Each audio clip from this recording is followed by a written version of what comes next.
Teknologi gadget itu hadir di dua belah sisi ya. Tanpa gadget, tanpa yang lain gitu kan.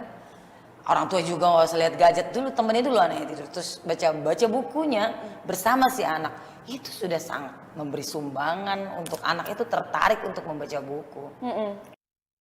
Tapi bagaimana seorang anak itu mampu merangkainya menjadi kalimat dan mengungkapkan apa yang ada di pikiran, itu keterampilan sendiri. Nah, kalau pemerintah kan lebih cenderung kepada institusi di bawahnya. Di bawahnya ya. Kita itu yang kekurangan itu adalah semacam festival-festival. Nah, itu betul sekali. Pameran-pameran literasi. Lampung sangat kekurangan itu. Terus aja bergerak, teman-teman, pasti akan datang. Pasti akan datang. Karena kita memang sebenarnya udah kebelet ya. Kebelet apa ini? Kebelet membuat festival itu dari beberapa tahun yang lalu, tapi tidak pernah kesampaian secara biaya, secara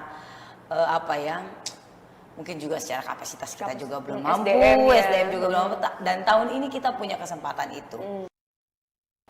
Halo Tribuners, jumpa lagi bersama saya Mutiara dalam tayangan Podcast Tribun Lampung. Tribuners, seperti biasa, kalau Podcast Tribun Lampung ini selalu menghadirkan narasumber yang hebat yang akan berbincang bersama Mutiara selama kurang lebih 25-30 menit ke depan.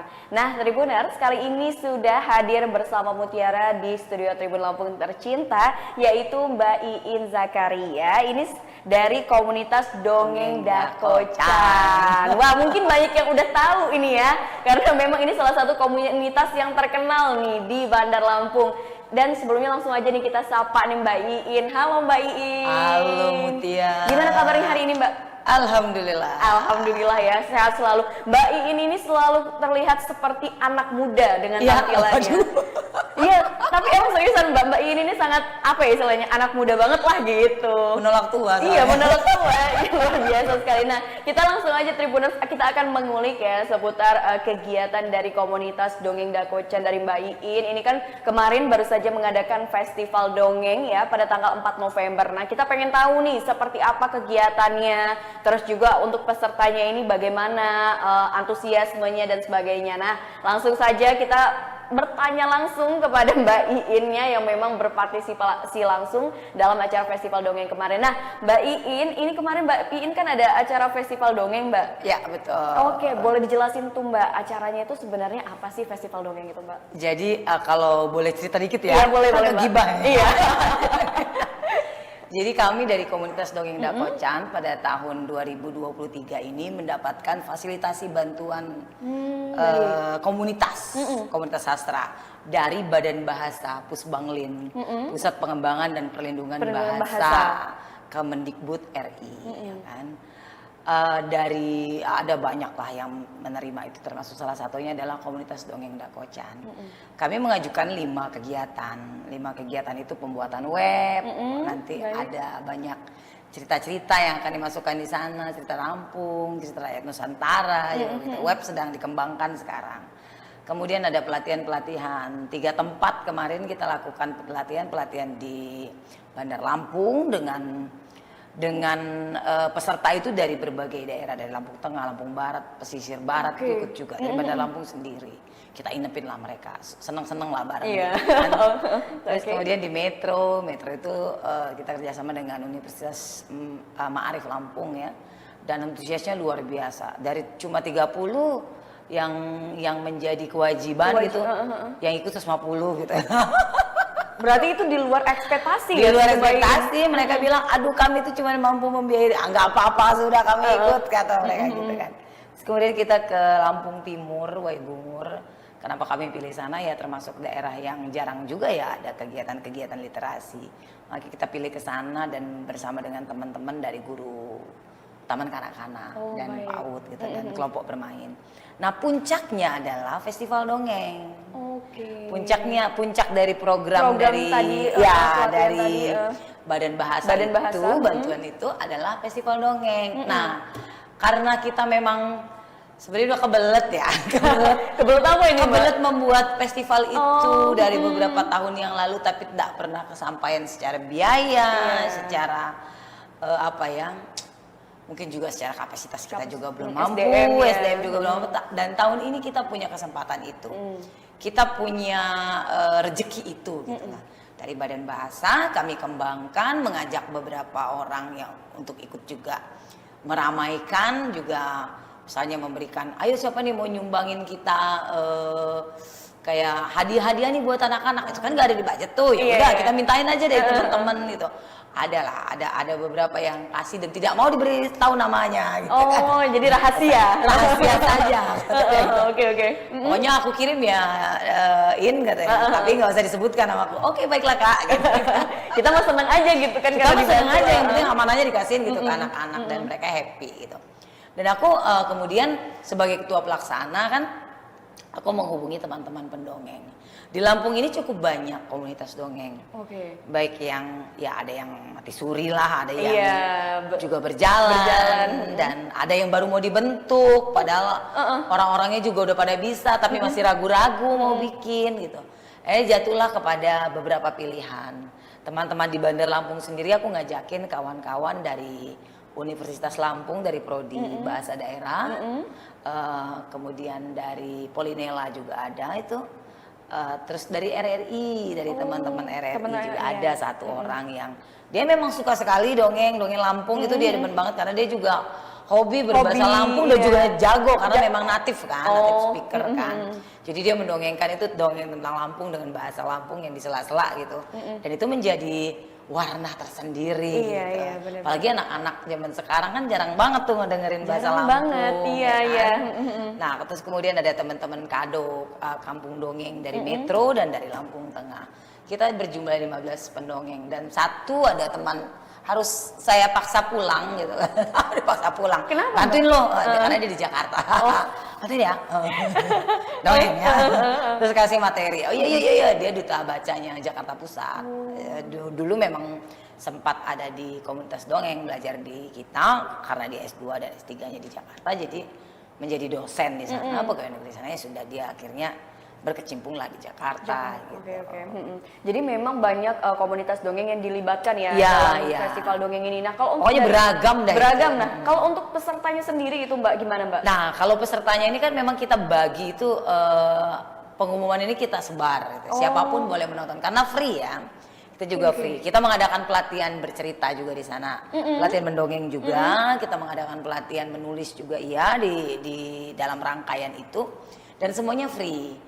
Aku lebih mengutamakan kepada teman-teman guru ya, karena kan mungkin juga mereka harus update ilmu ya kan. Terus itu juga tantangannya di zaman awal komunitas dongeng berdiri, komunitas dongeng Dakocan berdiri tahun 2002 lalu itu kan selama hampir 5 tahun berdiri kami tuh nggak berani gitu ngajakin guru-guru untuk ikut terlibat di dalam mendongeng.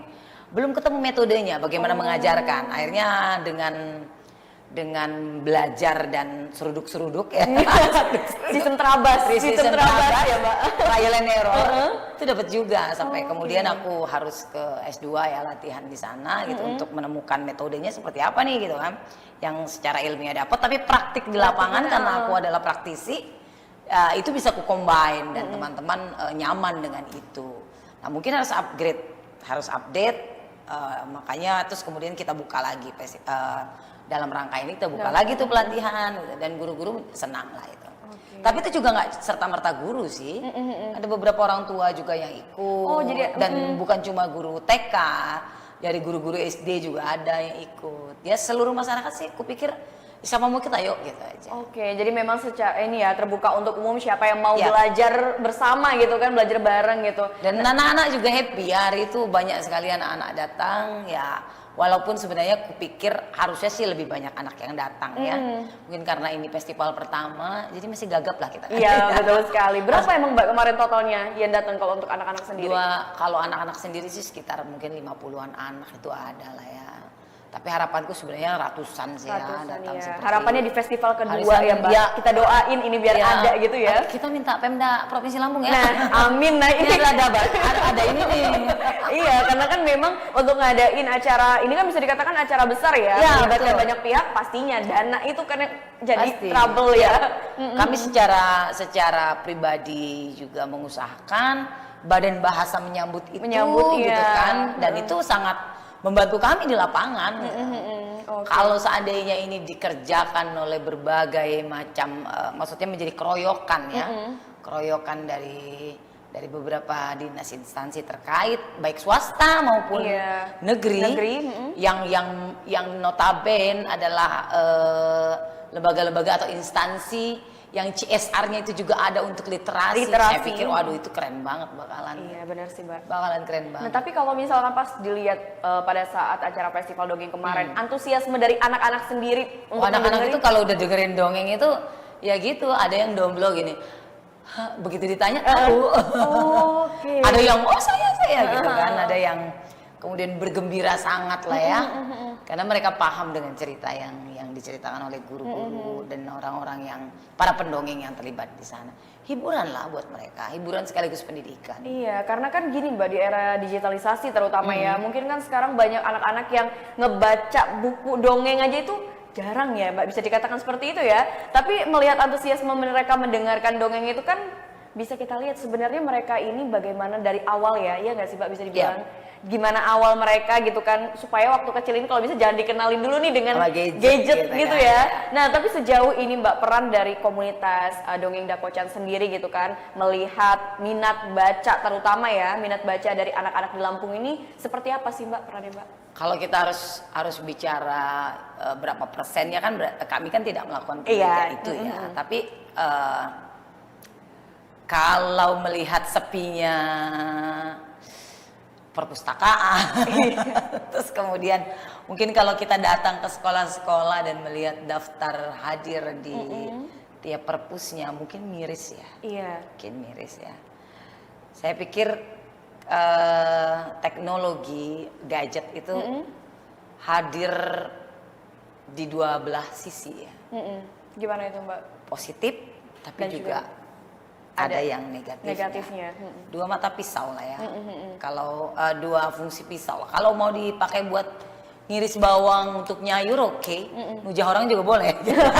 Bukan boleh, maksudnya itu juga bisa digunakan gitu ya. Iya, gitu. Tergantung siapa yang memakai itu. Nah, dengan era digital seperti ini, anak-anak juga menggunakan gadget juga bukan untuk membaca. Iya, untuk lebih main senang melihat, mendengar gitu kan. Dan juga game yang tentu saja punya warna-warni yang luar biasa gitu. Dongeng juga tidak begitu signifikan ya didengarkan oleh anak-anak atau ditonton gitu di juga enggak. Banyak remaja menonton manga, lihat bacanya manga anime ya kan. Jarang ada yang baca, malah yang tua-tua deh, karena ada beberapa temanku juga komikus yang juga membuat komik-komik itu, tokoh-tokohnya tokoh-tokoh Indonesia gitu, tokoh-tokoh pahlawan Indonesia, pahlawan Jawa, Sumatera gitu, dia buat terus jadi cerita. Itu yang nonton rata-rata, yang mengakses punya itu rata-rata ya orang dewasa, yang tua-tua. Oke. Ya, kalau manga, One Piece dan lain-lain itu banyak sekali. Remaja gitu. Betul. Artinya kan ada apa ini? Gitu. Ada apa? Ada yang tidak tersosialisasi dengan generasi muda kita, baik di era digital, dan ini dimulai sebelum era digital. Anak-anak kita memang kurang membaca, kurang suka membaca. Mungkin karena di keluarga juga tidak pernah dikenal. Bagaimana anak mau tahu buku kalau ibunya pun bahkan membuka resep aja lewat ponsel, bukan lewat buku ya. Pengenalan awalnya ya Mbak. Atau membaca pun tidak. Jarang, kita sudah jarang menemukan majalah ya. Dulu kan banyak sekali majalah di rumah-rumah dan bisa dilihat gitu. Jarang sekali. Ya jadi gimana mau bikin anak suka membaca? Kehadiran buku di rumah selain buku pelajaran juga nggak ada. Jarang ada yang punya perpustakaan di rumah gitu. Coba kita tanya orang Lampung, siapa sih yang punya perpustakaan di rumah? Paling cuma segelintir kan. Itu juga biasanya akademisi atau orang yang sok-sokan lah kayak aku gitu, punya perpustakaan gitu di rumah gitu. Di rumah punya perpustakaan mini gitu? Cita-cita itu. Ya udah kita doakan biar ada. Dari kecil saya punya cita-cita itu. Jadi kalau punya rumah, saya harus punya perpustakaan dan saya punya gitu. Walaupun dia bukunya beragam gitu kan. Jadi kalau mau inget apa gitu ya saya baca buku itu, ya harus saya ini kan gitu. semakin kesini semakin dikit lah waktu untuk membaca buku. Ya, selain karena mungkin aktivitas terus juga mungkin kan ya kalau benar. untuk buku susah aksesnya mungkin ya, harus dibawa mungkin ribet gitu kan. Ya orang-orang mungkin berpikirnya begitu ya, tapi memang saat ini sih kalau membaca buku itu ya memang lebih nyaman di rumah sih, menurutku ya. Iya. Di era digital ya kita balikin lagi lah ke rumahnya lah. Bagaimana kita membangun, mungkin udah lewat lah masanya ya, Iya. tapi nggak ada yang terlambat lah menurutku. Anak-anak kan toh terus lahir, orang tua kan toh Iya. terus menjadi orang tua gitu. Jadi mari dimulai ya. Iya, angka pertumbuhan ini kan akan terus Terus terjadi. terjadi Iya, gitu. benar-benar. Jadi nggak usah menyesali yang Udah aduh udah ini dulu. nih di generasi ini nih blank nih. Bukan yang sekarang deh. Kalau setiap rumah punya visi soal bagaimana dia meliterasi ya, meliterasi setiap anggotanya supaya nggak gampang kena hoax, terus punya daya analitik yang tinggi, Iya. enggak ad hominem, ya tidak lagi logikal falasi gitu kan. Itu kan sangat mungkin sebenarnya. Iya. Siapa yang berperan? Ya orang tua. Orang tua. Jangan serahkan semuanya pada sekolah lah, nggak bisa. Nggak bisa. Ya karena kan kalau di sekolah ini guru nge-handle sekian Ratus gitu kan siswa gitu kan, dengan cuma berapa guru, jamnya juga cuma sedikit. Kalau orang tua tidak memberi contoh bahwa dia juga seorang pembaca buku, ya wassalamualaikum warahmatullahi wabarakatuh. Jadi lah itu memang anak. pengenalan awal dan pendidikan ini harus dibiasakan dari rumah dulu ya, dari orang tua dari gitu, orang tua pada anaknya. Dari orang tua. Membaca buku, membaca buku cerita lah, membaca buku sederhana aja ya, membaca buku cerita lah. Setiap anak-anak mau tidur tanpa gadget, tanpa yang lain gitu kan. Orang tua juga nggak usah lihat gadget dulu, temennya dulu anaknya tidur, terus baca bukunya bersama si anak. Itu sudah sangat memberi sumbangan untuk anak itu tertarik untuk membaca buku. Oke.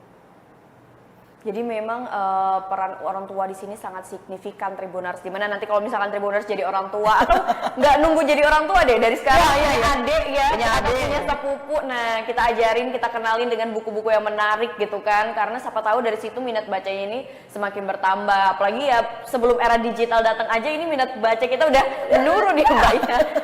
Apalagi di era digital sekarang.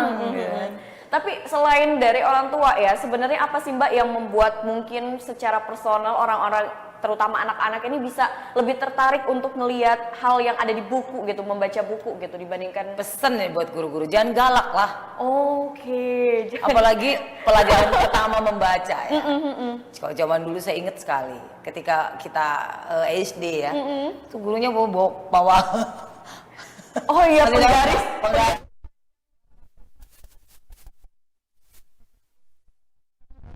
Intonasinya harus sama gitu. Bukan soal ini Budi dan ini Bapak Budinya, bukan. Itu kan pakai psikologi Gestalt lah ya. Itu sudah ada ilmunya. Kenapa ada P, ada B, ada D disebutkan lebih dahulu untuk membaca gitu. Memang udah ada urutan dalam psikologi dan itu ada ilmunya gitu kan. Bukan itunya, tapi how to-nya. Bagaimana guru mengajak murid itu bersenang-senang, kayak mengeksplorasi huruf gitu. Jangan dibikin serem, bikin serem.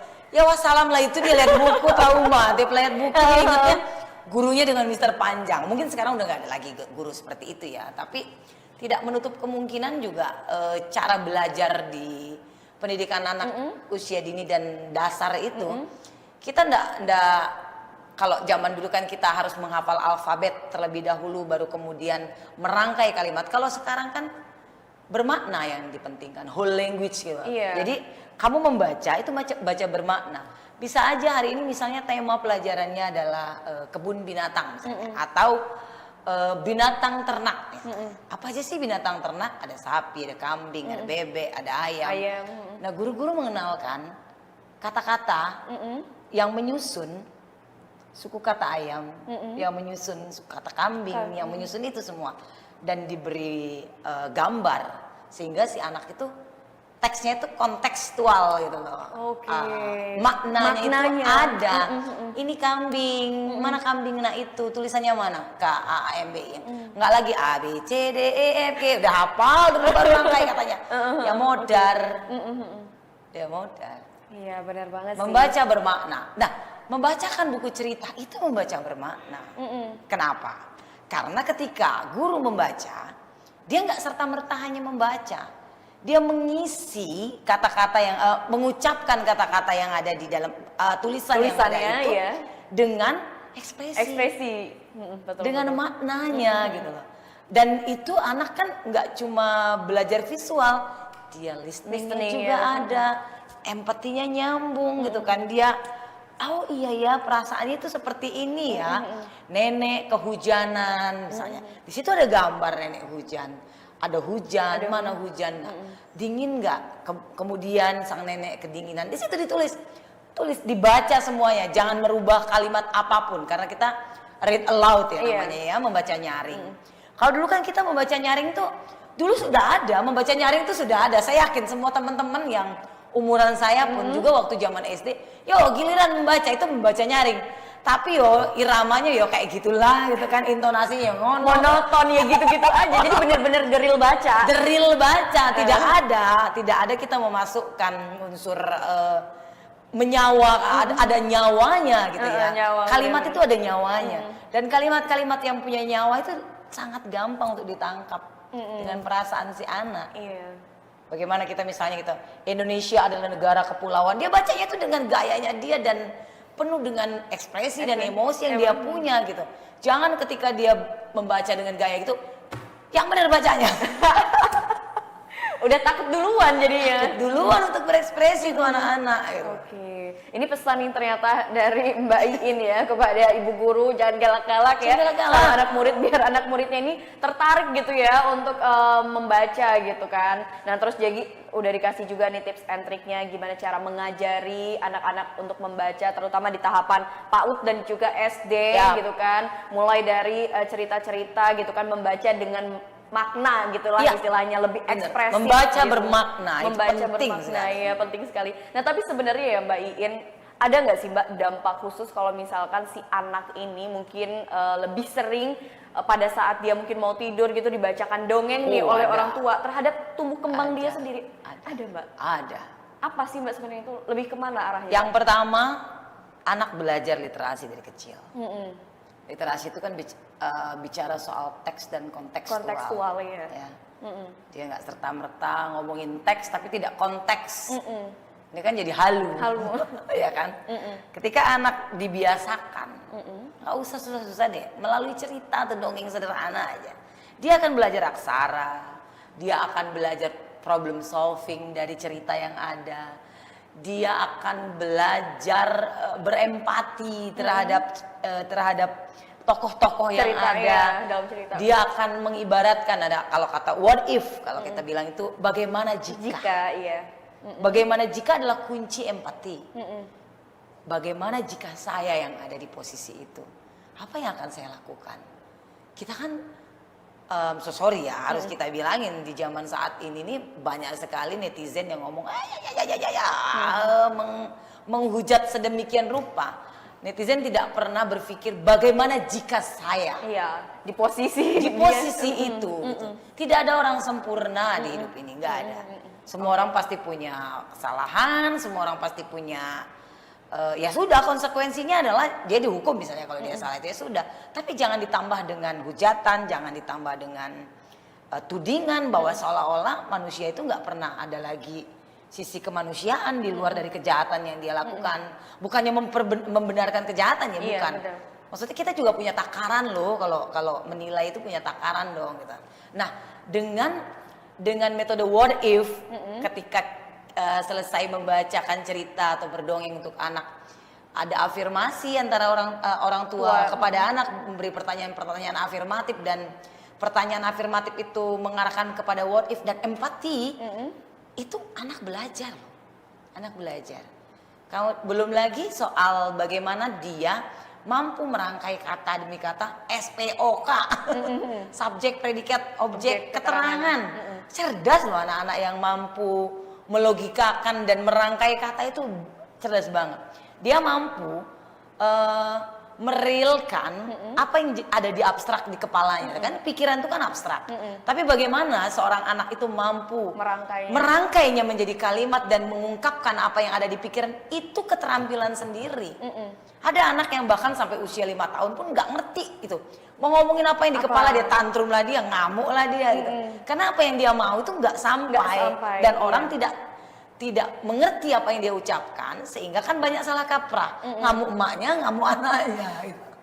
Nah, kalau anak terbiasa mendengarkan kalimat, mendengar rangkaian kalimat yang benar secara ini ya, dalam bahasa Indonesia lah ya, kita mau storytelling in English atau bahasa Indonesia, yang jelas anak itu kan belajar merangkai kata, dan itu akan keluar dalam mainan dia sehari-hari.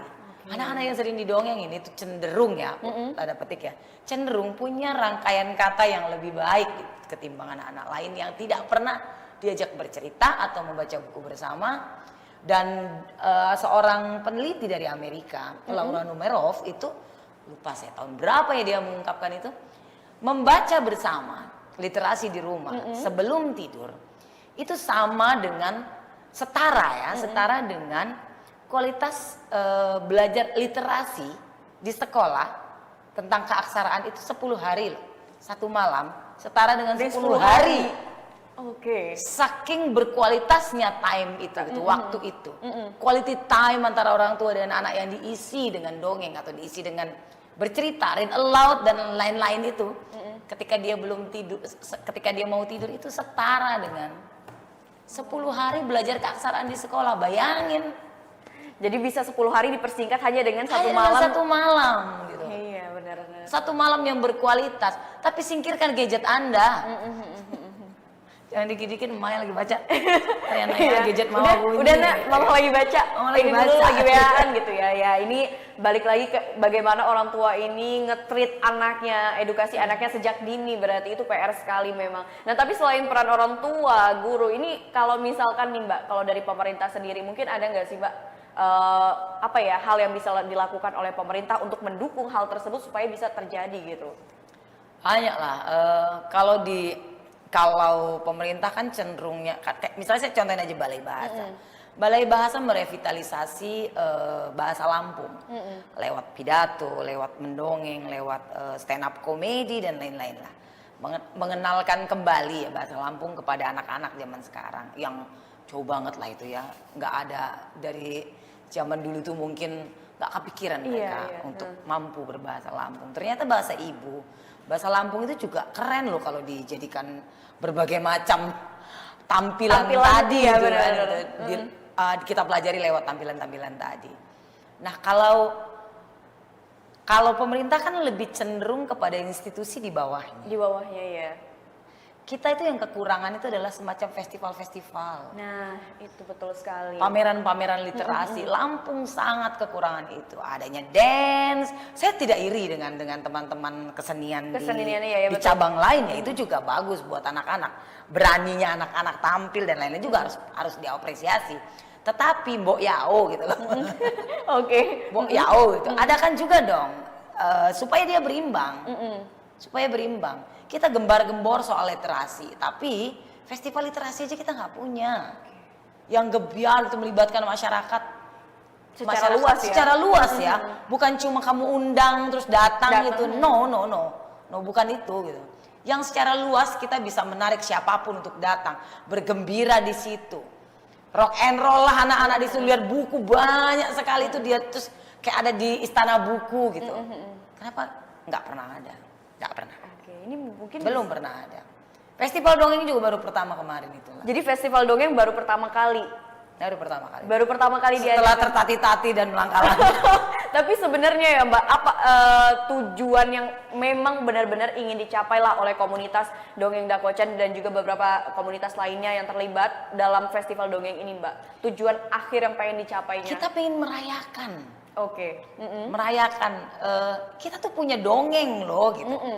Yang bisa menemani tumbuh kembangnya anak-anak kita di masa kecil sampai mereka SD itu masih sangat suka, bahkan SMP pun juga masih menyukai yang namanya cerita rakyat, dongeng. Ada banyak pelajaran yang bisa kita petik di situ. Kita punya itu, kita punya budayanya, kita punya barangnya. Tinggal mau diapain? Tinggal mau diapain? Apakah kita cuma gembar-gembor literasi? Ataukah kita cuma ikut-ikutan aja, oke, kita mau jadi provinsi yang layak literasi. Tapi nggak pernah ngapa-ngapain. Terus cuman ada di, ya wajar kalau kita mengajak orang beramai-ramai itu pergi ke perpustakaan, itu wajar, ada program kayak gitu. Tapi apakah kita pernah membuat program besar, perayaan besar, merayakan literasi kita? Itu juga sebuah momen yang menurutku kalau itu diadakan, orang akan oh iya ya, bahkan literasi itu sendiri bisa kita bikin segembira ini gitu. Menjadi pintar itu loh. Dan semenarik itu Dan gitu semenarik kan? itu gitu loh. Gak hanya ayo baca buku. Terus resensi ya bukunya. Gak hanya itu gitu. Gak hanya itu, ada banyak celahnya. Ada banyak, iya betul sekali Mbak. Ada banyak cara yang bisa kita tempuh. Ya, semoga aja ya Mbak ya setelah podcast ini gitu kan tiba-tiba gitu kan. Oh, suka banget aku. Iya. Kita nggak tahu gitu kan, siapa tahu nanti ada pihak yang akan mensponsori secara langsung biar bisa lah agenda festival literasi yang benar-benar besar di Lampung ini bisa diadakan, mengajak semua komunitas tentunya ya Mbak ya. Ya salah satunya adalah komunitas Dongeng Dakocan sendiri ya. Yang udah lama banget ini usianya ya Mbak. Udah ya, tahun ini kami 21 tahun. 28 November 2023 ini kami 21 tahun. Wah luar biasa. Udah berapa generasi itu yang diciptakan gitu kan? Udah beberapa ya. Iya. Ada yang udah jadi, ada yang udah kuliah gitu. Ibu waktu itu ke TK aku, buset kan. Berasa semakin berumur berarti ya Mbak Iin ya. Dan dia masih manggilnya bukan ibu, Mbak. Ya karena jadi adik angkat gitu kan, adik angkatan gitu di sebuah komunitas seni juga ya. Mbak, oh baiklah. Ya itu tadi muda itu kan, jiwa muda emang Mbak Iin ini. Tapi Mbak, harapan kedepannya deh untuk para komunitas literasi terutama yang ada di Lampung ini seperti apa Mbak? Ya mungkin kita tidak dibersamai oleh pemerintah ya teman-teman. Tapi saya percaya setiap zaman itu pasti ada orangnya, dan setiap orang itu pasti ada zamannya. Iya. Setiap tempat, setiap waktu itu pasti ada, dan proses itu tidak mengkhianati hasil. Kami 21 tahun baru pertama bisa bikin festival dongeng. Janganlah mengeluh kalau Anda baru berusia 2 tahun gitu. Ini 20 pemerintah tahun. tidak menyumbang, tidak menyokong gerakan ini gini. Nggak begitu mikirnya. Udah bikin aja.